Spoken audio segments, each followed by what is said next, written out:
हाम्रो आज यो एपिसोडलाई अब भने सुरु गर्ने बेला भएको छ. I would like to call upon our first contestant here on stage for today's episode. आउँदै हुनुहुन्छ लाइका म चाहिँ दमाई भन्ने गीत लिएर. So let's hear it for Laika.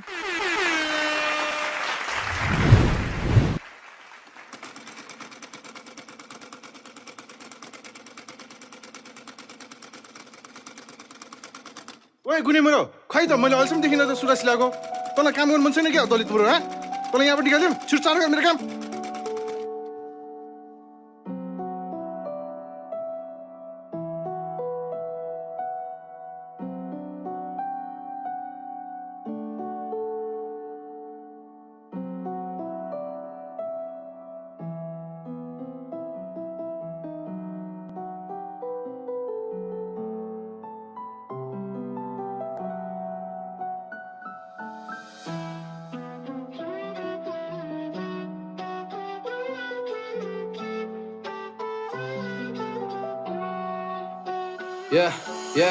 कसले भने तिमी ठुलो म चाहिँ सानो ह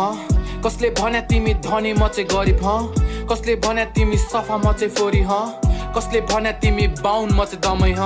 कसले भने तिमी ठुलो म चाहिँ सानो ह कसले भने तिमी धनी म चाहिँ गरिब ह कसले भने तिमी सफा म चाहिँ फोरी ह कसले भने तिमी बाउन म चाहिँ दमै ह ढाड्दिन आमा कसम मन निकै भारी भाछ जतिलाई विश्वास गर्यो त्यतिले छाडी जान्छ कतिको टाउको दुख्छ आज मैले थर बताउँदा हेप्नेहरू चुप लाग्छ दमैहरूले घर बसाउँदा जातपात छुटाउने भए आए हुन्छ कुरा गर्न सबजना मिल्यो भनी सक्छ सपना पुरा गर्न डर छैन कसैको जिन्दगी आफ्नै हातमा छ नि दमै भनी नहे प बेर लाउँदैन काट्न पनि त्यसैलाई भन्दैछु म जसले यस्तो व्यवहार गर्छ खुलेर बाँच्ने अधिकार हाम्रो नेपालमा छ मन थिएन कुरा गर्न यो मलाई जातको बारी अत्याचार गर्न थाल्यो पछि मनलाई भयो भारी आउँदैन हात जोड्न हिँड्दैछु म शिर उठाउँदै मैदानमा उत्रिसके बस्दिन है पिर लुकाउँदै को आउँछ बेसी बोल्न फेरि सिधै मुखमा हान्छु आमा बाउको इज्जत राख्न जुत्न म एक्लै जान्छु आमाले भन्नुहुन्छ असल मान्छे बन्नु तिमी बाबाले भन्नुहुन्थ्यो सङ्गत गर मान्छे चिनी के गर्नु सङ्गत पनि कसैको भर लाग्दैन आमा बाउ बाहेक मलाई अरूसँग डर लाग्दैन डर धम्की दिँदै बस्ने तिनीहरू को चाहिँ हो र आशीर्वाद देऊ न आमा संसारसँग लड्छ छोरा लुगा सिलाएर बस्दा नि इज्जत जान्छ र घमण्ड गर्नेले भात सुनको थालमा खान्छ र कसले भने तिमी ठुलो म चाहिँ सानो ह कसले भने तिमी धनी म चाहिँ गरिब ह कसले भने तिमी सफा म चाहिँ फोरी ह कसले भने तिमी बाउन म चाहिँ दमै ह कसले भने तिमी ठुलो म चाहिँ सानो ह कसले भने तिमी धनी म चाहिँ गरिब ह कसले भने तिमी सफा म चाहिँ फोरी ह कसले भने तिमी बाउन म चाहिँ दमै राजा नै भए पनि मरेर केही लाँदैन बन्दैनौ महान तिमी 5 स्टारमा जाँदैमा महान बन्नलाई पहिला हुनुपर्छ राम्रो मन नेपालीले नेपालीलाई दलित भन्दा दुख्छ मन को ठुलो को सानो कसले रहेछ बनाएको देखि सहँदैन राम्रो बाटोलाई समाको नचाहि त्यो सोचाइहरूले गर्दा बुझ्न गाह्रो भएको छ जातपातको कुरा गर्दा आमा कसम पारो तात्छ बोल्दैछु सिधा कुरा आउँदैन है नक्कल पार्न हजारौँ पीडा छ तर सक्दिन आँसु झार्न कसरी पछि पर्नु नेपालीको छोरा हुँ म बाउको साथ पाएको भए कोसिस गर्दै तारा छुन याद आउँछ बाउको मलाई एक्कासी आँखा रुन्छ बचाउन चाहन्छु म पुर्खाको इज्जत हुन्छ जात हाम्रो लुगा सिलाउने भनेर खबर सुन्छ दमैले लुगा सिलाएन भनी संसार नाङ्गै हुन्छ कसले भने तिमी ठुलो म चाहिँ सानो ह कसले भने तिमी धनी म चाहिँ गरिब ह कसले भने तिमी सफा म चाहिँ फोरी ह कसले भने तिमी बाउन म चाहिँ दमै ह कसले भने तिमी ठुलो म चाहिँ सानो ह कसले भने तिमी धनी म चाहिँ गरिब ह कसले भने तिमी सफा म चाहिँ फोरी ह कसले भने तिमी बाउन म चाहिँ दमै ह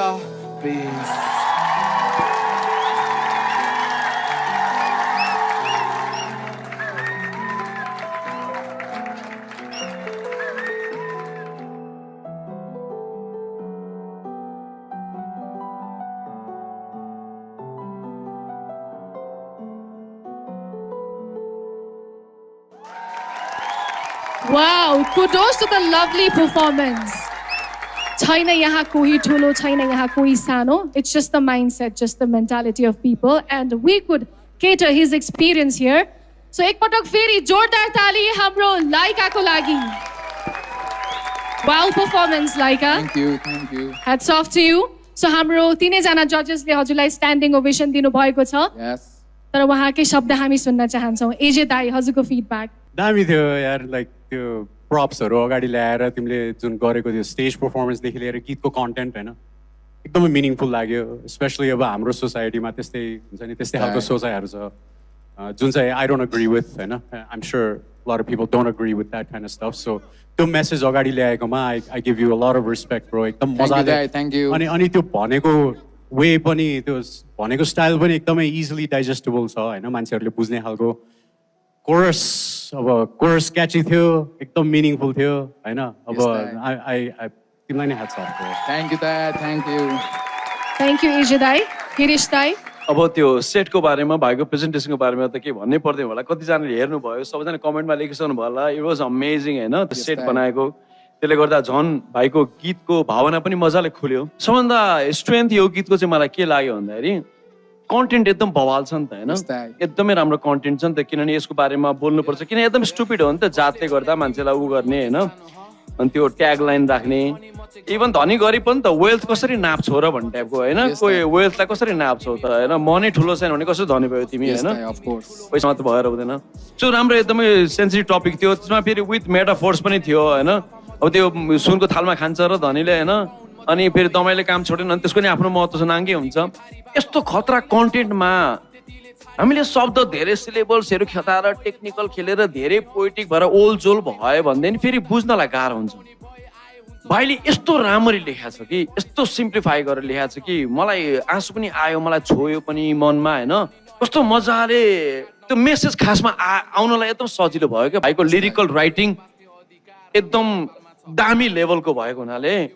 you are clear as how to say this message lyrics खतरा भएको मान्छेले झन् क्लियर हुन्छ कि how to say this so एकदम क्लियर तरिकाले भाइले राइट गराएर छ भाइको राइटिङ एकदम राम्रो लाग्यो I was amazed mister D भाइले जस्तो हुन्छ नि कति मान्छेले भोगिरहेको आवाज उठाउनु भएको छ कि होइन अनि एउटा कुरा चाहिँ के भन्न चाहन्छु भन्ने हुन्छ नि कामले वर्ग छुट्याउँदैन के हामी मानव हो मानवता चाहिँ हाम्रो धर्म हो के त्यही हो दाइ सबभन्दा ठुलो कुरो म चाहिँ मन हेर्छु होइन यो तलमाथि दायाँ बायाँ पढाइ लेखाइ धनी गरिब कस्तो खान्छ कस्तो लाउँछ त्यो होइन सबभन्दा अगाडि चाहिँ मन हुनु पर्यो क्या हजुर मन छ भने सब छ त्यही भनेको अहिले 21औं शताब्दीमा आएर पनि हुन्छ नि अझ पनि छ कि यो कुराहरू होइन अलमोस्ट आफूलाई पनि टच हुन्छ कि यस्तो कुराहरू गर्दाखेरि के किनकि यो 21औं शताब्दी भनेको त हुन्छ नि ब्रो हामी त सबजना फ्रिडम के मानव मात्र हो कि हामी मानवता हो क्या हाम्रो चाहिँ सबैभन्दा ठुलो कुरा के ब्रो अनि तपाईँले यो कुरा उठाउनु भयो एकदम खुसी लाग्यो थ्याङ्क यू दाइ थ्याङ्क यू मलाई चाहिँ त होइन यो खास गरी अब मलाई त त्यस्तो केही फरक पर्दैन म त्यो चिज पनि हेर्दिनँ होइन जुन मान्छेलाई विक बनाउँछ म त्यो चिजै हेर्दिनँ मैले खास गरी सबको लागि गरिदिएको यो चाहिँ होइन बुझोस् कि मेरो एउटा सानो गीतले गर्दाखेरि कसैलाई लाइफमा हेल्प हुन्छ भने म अलवेज रेडी हो That's what music is all about, man. Thank you दाइ थ्याङ्क यू परिवर्तन यही त हो होइन ऱ्याप हिपहप भनेको नै हुन्छ नि जसले परिवर्तन माग्छ कि thank you so much bro यति राम्रो प्रस्तुतिको लागि थ्याङ्क यू दाइ थ्याङ्क यू थ्याङ्क यू जजेस हामी हाम्रो गेस्ट जजलाई पनि सोध्न चाहन्छौँ उर्गेनजी मलाई पनि कन्सेप्ट प्रेजेन्टेसन ओभरअल दामी लाग्यो होइन my art is the reflection of my reality भन्छ नि अब उसले चाहिँ अब रियालिटी अब हुन्छ नि मान्छेहरूको आर्टको फर्ममा उसले निकालेर यसरी प्रेजेन्टेड गर्यो होइन मलाई चाहिँ यही हो हिपहप जस्तो लाग्छ है mad respect thank you Urgenji thank you so much so यहाँले अब भोट अपिल गर्नु होला होइन यहाँको पर्फर्मेन्स हाम्रो जजेसलाई सबैजनालाई एकदमै मन परेको छ र ऱ्यापको यो कला मार्फत यहाँले पर्फर्म मात्रै गर्नुभएको छैन समाजको लागि राष्ट्रको लागि एउटा सान्दर्भिक सन्देश पनि दिनुभएको छ so thank you so much for that अब हाम्रो दर्शकवृन्दलाई कतिको मन परेको छ पर्फर्मेन्स भोट अपिल गर्नुहोला नमस्ते मेरो नाम चाहिँ लाइका परियार म चाहिँ बौद्धबाट होइन र यस्तै गरी मैले आफूले गीत गाउँदै आज टप 16 मा आइसकेको छ ऱ्याप स्टार सोमा र अझै पनि तपाईँहरू मलाई हेर्न चाहनुहुन्छ यदि मेरो प्रस्तुति राम्रो लाग्छ भने तपाईँहरूले मलाई प्ले स्टोरमा गएर OSR कनेक्ट भन्ने एप डाउनलोड गरेर त्यसमा गएर ऱ्याप स्टारको पेज छ त्यसमा फलो गरेर हजुरहरूले त्यहाँनिर 16 जना मध्येमा मेरो पनि एउटा फोटो छ र त्यो फोटोमा तपाईँहरूले क्लिक गरेर मलाई भोट गर्न सक्नुहुन्छ तपाईँले जति सक्नुहुन्छ त्यति नै भोट गर्नु होला र मनबाट गर्नु होला अझै पनि म योभन्दा राम्रो गीत लिएर आउनेछु thank you so much Laika and bird silent studio एउटा मुड ट्याङ थ्याङ्क यू लाइका हामी सबैको मन छोएको छ यहाँको पर्फर्मेन्सले यहाँलाई हामी अल द बेस्ट भन्न चाहन्छौँ वेल नेक्स्ट राउन्डमा सेलेक्ट हुनुहुनेछ कि छैन त्यसको लागि भने you have to wait will come out with the results next week अहिलेको लागि भने please enjoy the performances of your fellow contestants. Thank you, Laika. So, big round of applause for Laika. सुरुवात भइ नै सकेको छ आजको एपिसोडको लाइकाको यो एकदमै ब्याङ अन पर्फर्मेन्स हामीले हेरिसकेका छौँ ऱ्याप स्टारमा भोटिङ राउन्ड पनि खुला भइसकेको छ हिजोको एपिसोडमा 8 जना कन्टेस्टेन्ट्सले पर्फर्म गरिसक्नु भएको छ भोटिङ्स आउने क्रम जारी नै छ यो होल विक हामी यहाँको भोटिङ्स लिनेछौँ भोटिङ्सका लागि के गर्नुपर्ने